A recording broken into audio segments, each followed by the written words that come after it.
विषय सांस्कृतिक राष्ट्रवाद का हो। बहुत चर्चा होती है सांस्कृतिक राष्ट्रवाद, हिंदुत्व क्या है। कोई कहता 100 साल पुराना है, कोई कहता 125 साल पुराना है, कोई कहता आरएसएस का क्रिएशन है, कोई कुछ कहता है। परंतु जब महाराष्ट्र की धरती पर आइए और दिल्ली से आइए, और मैं तो उत्तर प्रदेश का रहने वाला हूं, तो छत्रपति शिवाजी महाराज के समय का वह उद्घोष याद आता है कि राखी हिंदुवानी हिंदुवान का तिलक राखो, स्मृति पुराण राखो, वेद धुन सुनी में, और भूषण सुकवि जीत हद मर हठन की, देश देश कीर्ति जाकी बखानी में सुनी में, और शाही के सपूत शिवराज शमशीर तेरी, दिल्ली दल दाब के दीवाल राख्यो दूनी में।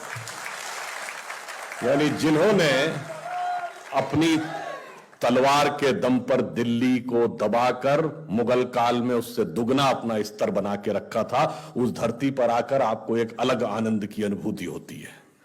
वैसे आजकल उनके उत्तराधिकारी, ऐसा लगता है जो स्वघोषित उत्तराधिकारी, तो इटली दल से दबे हुए हैं।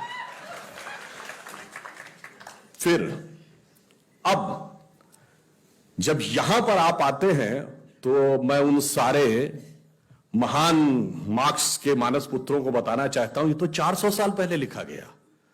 वही हिंदुवानी क्या है? हिंदुत्व ही तो है। और आप कहते हैं 100 साल पहले, 125 साल पहले लिखा गया। कोई बात नहीं। अब हम जिसे सांस्कृतिक राष्ट्रवाद कहते हैं, जिसका स्वप्न, जिसका बीजारोपण छत्रपति शिवाजी महाराज ने किया, बाद में पेशवाई एम्पायर में वो पूरे भारत में एक विराट रूप में पहुंचा, वो क्या है?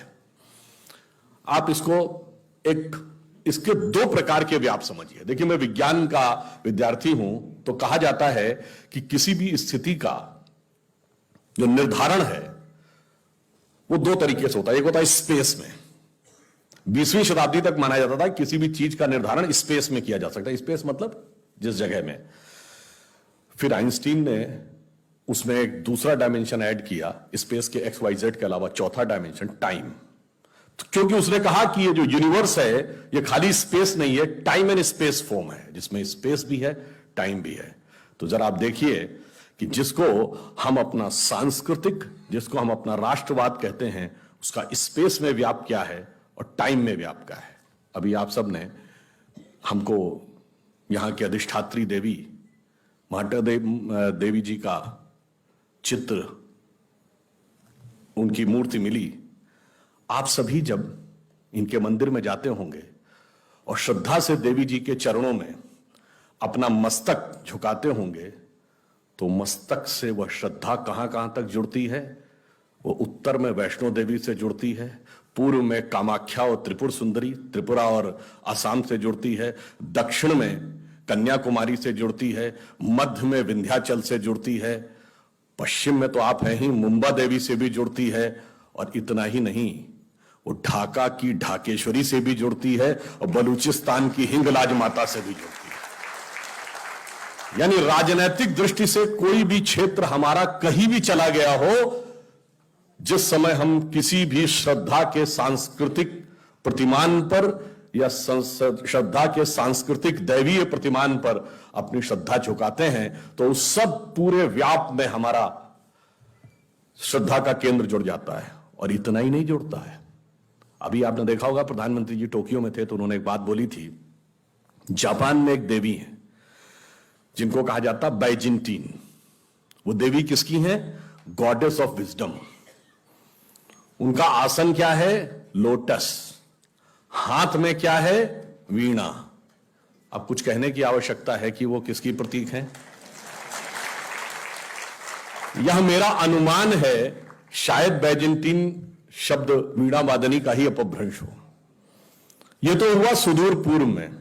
अब सुदूर पश्चिम में जाइए। अगर आप में से कुछ लोग अमेरिका की राजधानी वॉशिंगटन गए हों, तो जैसे यहां आप दिल्ली जाइए तो अनेक राज्यों के नाम पे भवन है। महाराष्ट्र सदन है, उत्तर प्रदेश सदन है, मध्य प्रदेश भवन है। वैसे ही वॉशिंगटन डीसी में राज्यों के नाम पे सड़कें हैं, एवेन्यू।